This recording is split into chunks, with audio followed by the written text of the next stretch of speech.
Hello बच्चों, Chandra classes Prayagraj से मैं शिवम तिवारी आप सभी का हार्दिक स्वागत और अभिनंदन करता हूं। जैसा कि आज 9 मई 2026 को हमारा पीजीटी कॉमर्स का 2022 का जो फॉर्म भरा गया था उसका पेपर सकुशल संपन्न हो गया। कई बार पेपर का डेट आगे होने के बाद है ना, बच्चों का विद्यार्थियों का जो मनोबल था बार बार अप्स डाउन्स हो रहा था, लेकिन फाइनली आज ये पेपर कंप्लीट हो गया। ठीक है, तो आइए जानते हैं इस पेपर का आंसर क्या है, कैसा है, आपका एक्सपेक्टेशन क्या है, हमारा एक्सपेक्टेशन क्या है, जो आंसर की आएगी वो कैसे रहेगी।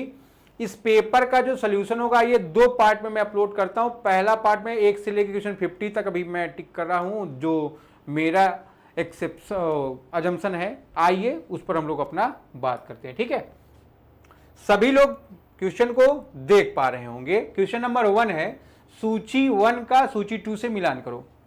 ठीक है, आप देख पा रहे हो हिंदी में और इंग्लिश में। आइए इंग्लिश में लेते हैं तो ज्यादा सुटेबल रहेगा। ठीक है, या हिंदी में ही ले लेते हैं, ज्यादा सुटेबल रहेगा। ठीक है, जिनको जैसे रखना होगा वो अपना काम वैसे ही कर सकते हैं। ठीक है, तो क्वेश्चन नंबर 1 पे आप देख पा रहे हो लिस्ट 1 लिस्ट 2 को मैच करवाना है। आप देखो लिस्ट 1 क्या है, लदान पत्र, बिल ऑफ लोडिंग, साख पत्र, लेटर ऑफ क्रेडिट, उद्यम प्रमाण पत्र, नौवहन, समुद्री बीमा पॉलिसी। ठीक है, तो देखोगे इसमें चेक करना है कौन सा ऑप्शन सही है। पहला लदान पत्र, समुद्र के माध्यम से माल की ढुलाई का प्रमाण। ठीक है, फिर साख पत्र, निर्यातक को भुगतान के लिए बैंक का आश्वासन। उद्यम प्रमाण पत्र उस देश को प्रमाणित करता है जहां माल का उत्पादन किया जाता है। नौवहन, समुद्री बीमा पॉलिसी शिपमेंट के दौरान समुद्री जोखिम के प्रति सुरक्षा प्रदान करता है। तो क्वेश्चन नंबर 1 का जो आंसर है मैच करवाना है, ये ऑप्शन नंबर कौन सा सही है आपका, बताइए भाई। इसमें ऑप्शन नंबर डी सही है। पहले का ए, दूसरे का बी, तीसरे का सी, ठीक है, और चौथे का डी या डी का चौथा। ठीक है, फिर आपको पता ही होगा बिल ऑफ लैंडिंग, ये क्या एक एविडेंस है, शिपमेंट ऑफ गुड्स बाय सी। ठीक है, लेटर ऑफ क्रेडिट क्या है, बैंक इसमें एश्योरिटी प्रोवाइड करता है एक्सपोर्टर के लिए। सर्टिफिकेट ऑफ ओरिजिन ये कहां पर होता है, जहां पर गुड्स का प्रोडक्शन होता है। मैरीन इंश्योरेंस पॉलिसी क्या प्रोवाइड करता है, ठीक है, सी एरिया में अगर आप सामान लेके आ रहे हो उसमें अगर कोई रिस्क होता है तो उसको ये प्रोवाइड करता है। ठीक है, तो आपको ये बात ध्यान रखना है। ठीक है, क्वेश्चन नंबर 2 जो है आपका इनकम टैक्स से है, इसको ध्यान रखना है। कृषि आय को कैसे परिभाषित किया जाए, है ना, डिफिनीशन। तो ध्यान रखोगे कृषि उत्पादों की बिक्री और भूमि की खेती से अर्जित आय, केवल बागवानी और रेशम उत्पादन से, कृषि यंत्रों की बिक्री से प्राप्त आय, खेती से जुड़े किसी भी स्रोत से उत्पादन आय। तो ध्यान रखोगे आप। ठीक है, यहां पर क्या, income earn from the sale of agriculture product and land cultivation. ठीक है, ऑप्शन नंबर बी आपका यहां पर सही है। फिर क्वेश्चन नंबर 3 में आएंगे हम लोग। ठीक है, देखोगे क्या है, जनसंख्या सिद्धांतों के कालानुक्रमिक विकास में निम्नलिखित चरणों को व्यवस्थित करें। ठीक है, तो सभी लोग ध्यान रखेंगे भाई। क्वेश्चन नंबर 3, ठीक है, क्या बोला गया इसमें, arrange the following stage in the chronological development of population theories. तो पहला क्या भैया, पहला है कॉजेज ऑफ पॉपुलेशन ग्रोथ, दूसरा क्या है इफेक्ट्स ऑफ पॉपुलेशन ग्रोथ, फिर तीसरा क्या है मल्थस थ्योरी है, और चौथा क्या ऑप्टिमम पॉपुलेशन थ्योरी। तो ऑप्शन नंबर डी है ना, ध्यान रखोगे क्वेश्चन नंबर 3 का ऑप्शन नंबर डी सही है। ठीक है, फिर चौथे में आते हैं हम लोग। सब लोग देख लोगे, विदेशी व्यापार के 3 मुख्य घटक क्या हैं। ठीक है, the 3 main component of foreign trade. ठीक है, क्या है भाई,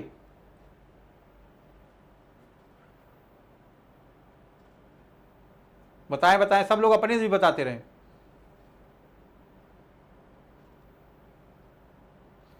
यहां पर देखोगे डी ऑप्शन आपका सही है, इंपोर्ट, एक्सपोर्ट और इंटरपोर्ट। ठीक है, आयात, निर्यात और पुनर्निर्यात। ठीक है, पांचवा आपका देखो मैनेजमेंट से क्वेश्चन है, कह रहा है एक ऊंची संरचना में होती है, अ टॉल स्ट्रक्चर हैज, आपको पता है मैनेजमेंट का ये स्ट्रक्चर है ना, टॉप मिडिल और लोअर, है ना, बताइए भाई। वाइड स्पैम ऑफ मैनेजमेंट नहीं, इनफॉर्मल ऑर्गेनाइजेशन नहीं, नो स्पैम, ठीक है। तो ध्यान रखोगे यहां पर ऑप्शन नंबर डी आपका सही है। क्वेश्चन नंबर 5 का आंसर नंबर डी सही है। आपको पता है ये क्या है आपका, बताइए भाई। मैनेजमेंट की ऊंची संरचना यहीं पर होती है, तो a narrow span of management, इसका आंसर नंबर डी सही है, इसको आप ध्यान रखिएगा। फिर क्वेश्चन नंबर 6 ध्यान दोगे, what is an adjustment entry, है ना, एक प्रविष्टि जो खातों में दर्ज नहीं की जाती, है ना, दर्ज करते हो आप एडजस्टमेंट को 2 बार, है ना, एक बार कहां ट्रेडिंग पीएल में, एक बार पीएल ट्रेडिंग में, एक बार ट्रेडिंग बैलेंस शीट में या पीएल बैलेंस शीट में, ठीक है, 2 जगह होता है इसका ट्रीटमेंट। फिर an entry that conceal previous transaction, ये भी नहीं है, पहले से हटा दो। An entry that correct a mistake, ये भी नहीं है, तो ऑप्शन नंबर डी, यहां पर भी आप ध्यान दोगे ऑप्शन नंबर डी, ठीक है। क्वेश्चन नंबर 6 का ऑप्शन नंबर डी सही रहेगा, इस बात को आपको ध्यान रखना है। फिर क्वेश्चन नंबर 7 पर आएंगे हम लोग। 7वां क्या है, जब दो चर स्थिर अनुपात में बदलते हैं तो इसे कहते हैं, ठीक है, कोरिलेशन का क्वेश्चन है, क्वेश्चन नंबर 7। ये क्वेश्चन नंबर 7 क्या कह रहा है ना, कह रहा है when two variable change in constant proportion it is called, है ना, कांस्टेंट वेरिएशन हो रहा है तो क्या होगा, डी आंसर रहेगा, है ना, लीनियर कोरिलेशन इसको आप नाम दोगे, ठीक है, समान लाइन में जा रहा है।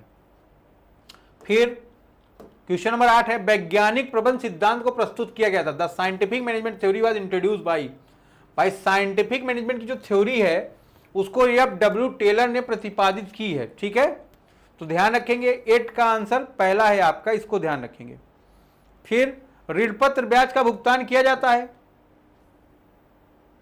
Debenture interest is paid at a rate determined by company from time to time, गलत है पहला, कंपनी के शुद्ध लाभ पराजित दर पर, यह भी गलत है, परिवर्तित दर, है ना, तो यहां पर भी 9th का भी आंसर क्या है आपका, डी है, इसको आपको ध्यान रखना रहेगा, है ना। जो इंटरेस्ट रेट होता है डिबेंचर का ये ऑलरेडी प्री डिटरमाइंड होता है, ठीक है। आ जाएंगे आगे हम लोग क्वेश्चन नंबर 10 से, थोड़ा देखो 2 बार हो गया है, ध्यान देना इसको। 10वें में क्या है, साझेदारी का पूंजी लेखा क्या होता है ना, what is the partners capital account, an account for loan received by the partner, गलत है, an account that record all expense of a partner, गलत है, पार्टनर के एक्सपेंस और इनकम के लिए आप क्या पीएल अप्रोप्रिएशन बनाते हैं, ठीक है।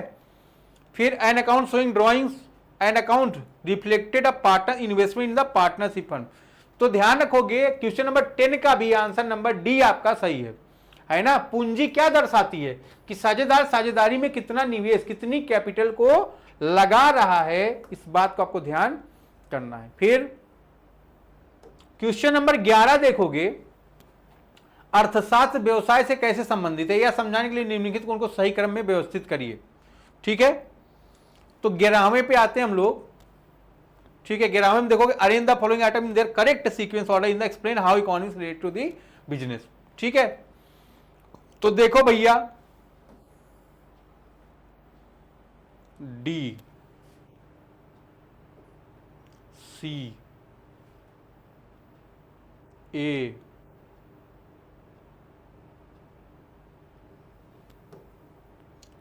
डी, सी, ए, बी, ठीक है। पहला है स्कार्सिटी ऑफ रिसोर्स, फिर दूसरा इकोनॉमिक प्रिंसिपल, चौथा है ऑप्टिमम एलोकेशन और चौथा है आपका बिजनेस डिसीजन। तो आपका ऑप्शन नंबर डी आप देखेंगे यहां पर, डी, सी, ए, बी, ये सही है। क्वेश्चन नंबर 11 की मैं बात कर रहा हूं, ठीक है। क्वेश्चन नंबर 12 पर आते हैं हम लोग। टैक्स लायबिलिटी रेफर क्या करता है, the tax rate applicable to the different income tiers, नहीं, the amount of tax refund, due to the individual नहीं, the amount of tax an individual is legally obligated to pay the total amount of income earn by an individual. बताइए भाई, A B तो नहीं, C D में से आप बता सकते हो। तो आपका सी रहेगा, है ना, कर की राशि जो व्यक्ति कानूनी रूप से भुगतान करने के लिए बाध्य है। ठीक है, तो क्वेश्चन नंबर 12 में ऑप्शन नंबर सी आपका सही किया गया। ठीक है, क्वेश्चन नंबर 13 में आ जाएंगे हम लोग। बिक्री बराबर होती है ना, बेचे गए माल की लागत, cost of good sold, net profit गलत है, जीपी ये भी गलत है, cost of good sold plus GP, है ना। तो ध्यान रखोगे भाई, 13 का ऑप्शन नंबर सी, है ना, cost of good sold plus GP is equal to क्या होता है, इज इक्वल टू होता है सेल्स, है ना। Sales minus GP equal to COGS, और sales minus GP equal to COGS, और sales minus COGS equal to GP. ठीक है, तो ऑप्शन नंबर सी आपका क्वेश्चन नंबर 13 में सही है। 14वां आप देखोगे, ठीक है, निम्नलिखित में कौन सा प्रबंधन को एक पेशे के रूप में योग्य बनाता है, which of the following qualities management as a profession, specialise knowledge and training like आप। ठीक है, तो आपका यहां ऑप्शन नंबर ए सही है, ये आपका ऑप्शन बिल्कुल आंसर सही लगा। ठीक है, फिर 15 में आएंगे, एक साझेदारी में पूंजी पर ब्याज होता है ना। बताए भाई, क्वेश्चन नंबर 15 का आंसर आपका क्या होगा, interest on capital in a partnership is charge against profit ना, एप्रोप्रिएशन है, an asset of the firm ये भी गलत है, लाइबिलिटी। तो option number D, an appropriation of profit. ठीक है, ध्यान रखोगे, विनियोजन लाभ हिंदी में ये सही है। ठीक है, क्वेश्चन नंबर 16 में आ जाएंगे हम लोग। क्या कह रहा है, एक कर्मचारी को 10 रुपए प्रति घंटा की गारंटी मजदूरी पर काम करने के लिए 60 घंटे की अनुमति है। रोमन योजना के अंतर्गत उसे 12 रुपए प्रति घंटे की मजदूरी मिलती है। समय की उसी बचत के लिए उसे हेल्सी योजना के अंतर्गत कितनी मजदूरी मिलेगी, बताइए भाई।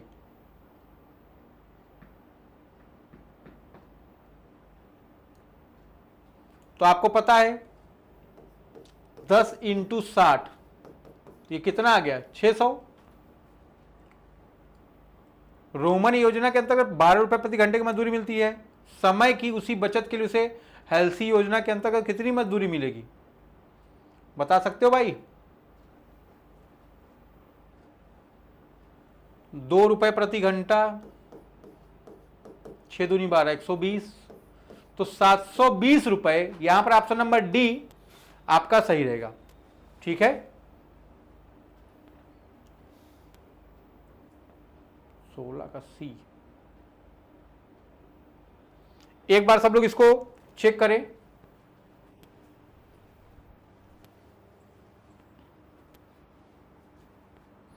फिर मैं आपसे बात करता हूं इसका।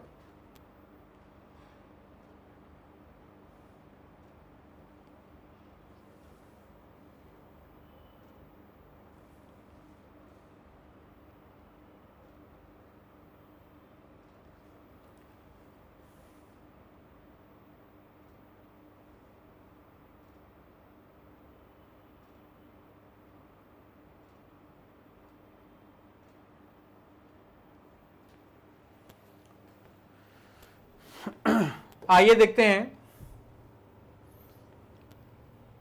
हेल्से योजना का जो फार्मूला है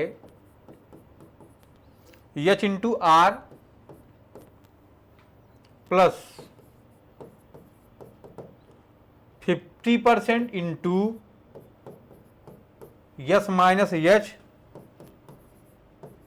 इंटू R करेंगे। ठीक है, तो ध्यान रखोगे,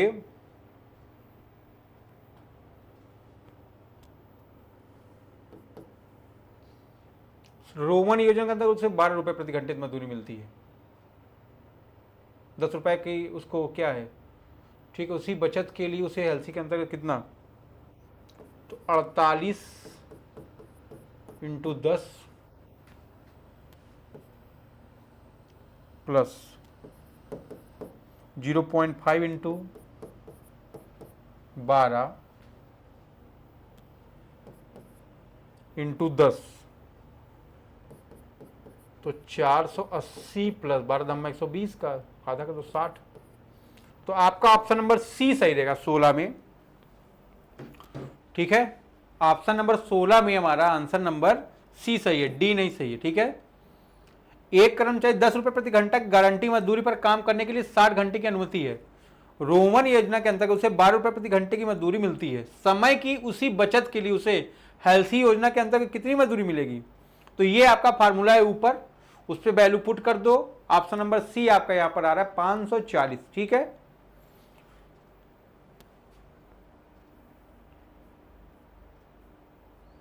क्वेश्चन नंबर 17 पे आते हैं। ठीक है, बारंबारता बटन के निर्माण का प्राथमिक उद्देश्य क्या है? The primary purpose of constructing a frequency distribution, summarise raw data into structure group, eliminate, ठीक है, outlier from the database, convert data into percentage only, increase sample. तो पहला आपका इसमें सही है, 17 का ए। ठीक है, क्वेश्चन नंबर 18 क्या है भाई? लागत लेखांकन का प्राथमिक उद्देश्य क्या है? तो पहला क्या है? लागत नियंत्रण और निर्णय लेने की सुविधाजनक बनाना, वित्तीय विवरण, वित्तीय। ठीक है, तो ये सब हटा दो। 18 का भी ऑप्शन नंबर ए आपके लिए सही है। ठीक है, क्वेश्चन नंबर 19 पे आ जाएंगे सब लोग। 19 क्या कह रहा है? निम्नलिखित में से कौन सा एक किसी कंपनी के वित्तीय विवरण का घटक नहीं है ना? तो ध्यान रखो, विच of the following is not a component of the financial statement for a company. सब लोग इस क्वेश्चन को अपने से बता सकते हैं।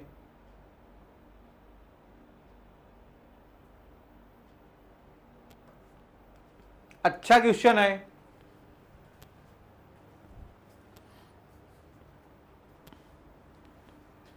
एक मिनट का समय दिया है मैंने सबको।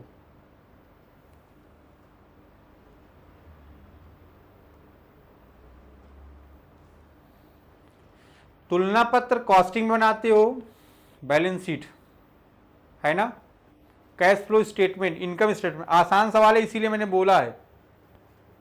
ठीक है, आपको पता है जब भी आप फाइनेंशियल स्टेटमेंट की बात करते हो, ये भी आता है, ये भी आता है, ये भी आता है ना, लेकिन सेल्स लेजर नहीं आता। ठीक है, तो ऑप्शन नंबर यहां पर क्या होगा आपका? घटक नहीं है तो डी होगा। आंसर जो लगा है गलत लगा है, किसी ने अंधा चुक्की मार दिया। ठीक है, नियंत्रण किया जाता है, कंट्रोलिंग इज परफॉर्म एट, है ना। क्वेश्चन नंबर 20 पे बात करोगे आप। All level of management, supervisor level, middle level, top level. ठीक है, तो यहां पर ऑप्शन नंबर ए आपका बिल्कुल सही है क्वेश्चन नंबर 20 में। ठीक है, 21 में आ जाओ। ऐसे क्वेश्चन आपको अगर ना मिले तब तो आपके लिए बड़ा बेटर होता है। ऐसे क्वेश्चन आता है भाई, हमको खुद का बड़ा बोरिंग लगता है ना। चलो पढ़ो, 1 का 2 से मिलान करते हैं हम लोग।